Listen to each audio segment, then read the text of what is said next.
Guys, അപ്പോൾ part 2 video ഇടാമെന്ന് പറഞ്ഞിട്ട് ചില അസുഖം കാരണം എനിക്ക് വ്ളോഗ് ഫുള്ളായിട്ട് ഇടാൻ വേണ്ടിയിട്ട് പറ്റിയിട്ടുണ്ടായിട്ട. അങ്ങനെ രാവിലെ ഇവൻ്റെ കൂടെ കളിച്ച ശേഷം ഞാനും ചെറിയേച്ചും ആദ്യം കൂടിയിട്ട് അവിടെ അടുത്തുള്ള അമ്പലത്തിൽ ഉത്സവം നടക്കുകയാണ്. അങ്ങനെ ചേച്ചീനെയും കൂട്ടിയിട്ട് നമ്മൾ നേരെ പോകുന്നത് അമ്പലത്തിലേക്കാണ്. അങ്ങനെ അവിടുന്ന് പ്രാർത്ഥിച്ച ശേഷം നേരെ ഫുഡ് കഴിക്കാൻ വേണ്ടി പോകാനുണ്ടായത്. സത്യം പറഞ്ഞാൽ നല്ല തിരക്കായിരുന്നു കേട്ടോ. ഫുഡ് കഴിക്കുന്നിടത്തൊക്കെ നല്ല തിരക്കുണ്ടായിരുന്നു.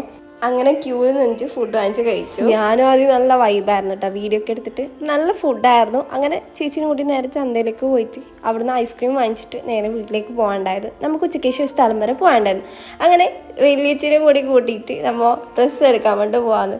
അപ്പോൾ അവിടുന്ന് ബസ് കയറാൻ വേണ്ടിയിട്ട് വെയിറ്റ് ചെയ്തു. ബസ് വന്ന ശേഷം ബസ് കയറിയിട്ട് നമ്മൾ പോയത് നേരെ പതിയെടുക്കത്തേക്കാണ്. അപ്പോൾ നമ്മൾ ഉദ്ദേശിച്ച മെറ്റീരിയൽ അവിടുന്ന് കിട്ടാത്തതുകൊണ്ട് തന്നെ നമ്മൾ നേരെ കുമ്പളയിലേക്ക് പോകാനുണ്ടായത്. അപ്പോൾ വീണ്ടും ബസ് കയറിയിട്ട് അവിടുന്ന് കുമ്പളയിലേക്ക് പോവാണ്. ചേച്ചിയുടെ ഹസ്ബൻഡിൻ്റെ അനിയൻ, അതായത് ചേച്ചിയുടെ അനിയൻ്റെ കല്യാണം വരാമെന്ന്. അപ്പോൾ ചേച്ചി അങ്ങനെ ഡ്രസ്സ് എടുക്കാൻ വേണ്ടി പോവാന്ന്. അങ്ങനെ നമ്മൾ നേരെ പോയത് അവിടുത്തെ പരാഗിലേക്കായിരുന്നു കേട്ടോ. നല്ല കളക്ഷൻസൊക്കെ ഉണ്ടായിരുന്നു. അങ്ങനെ അവിടുന്ന് ചേച്ചിക്ക് ഇഷ്ടപ്പെട്ടതൊക്കെ നോക്കുന്നുണ്ടായിരുന്നു.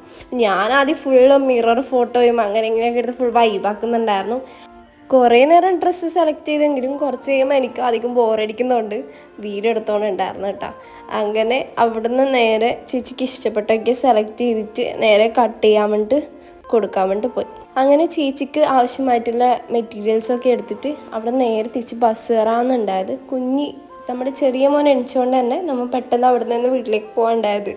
അങ്ങനെ വീട്ടിലേക്ക് എത്തിയിട്ടാകുമ്പോൾ രാത്രിയാകുമ്പോൾ റെഡി ആയിട്ട് വീണ്ടും അവിടുത്തെ കലാപരിപാടികളൊക്കെ കാണാൻ വേണ്ടി പോയിട്ടുണ്ടായിരുന്നു. സത്യം പറഞ്ഞാൽ ഒരു എന്താ പറയുക, ഒരു നമ്മുടെ നാട്ടിനെക്കാട്ടി കുറച്ച് ഡിഫറെൻ്റ് ആയിട്ടുള്ള നാടാണ്.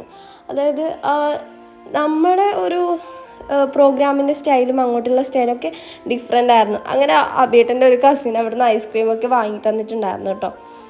അവിടുന്ന് പിന്നെയും ചന്തയിലേക്ക് പോയിട്ട് വെറുതെ അങ്ങോട്ടും ഇങ്ങോട്ടൊക്കെ നടന്നിട്ട് ഇങ്ങനെ സമയം കഴിഞ്ഞു. പിറ്റേ ദിവസം രാവിലെ റെഡി ആയിട്ട് ഞാൻ തിരിച്ച് കോളേജിലേക്കാണ് പോകാനുണ്ടായത്. അപ്പോൾ ഇത്രയുള്ള വീഡിയോ ഇഷ്ടപ്പെട്ടാൽ ലൈക്ക് ചെയ്യുക, ഷെയർ ചെയ്യുക, സബ്സ്ക്രൈബ് ചെയ്യുക. മറ്റൊരു വീഡിയോ ആയിട്ട് വരുന്നവരേക്കും ബൈ.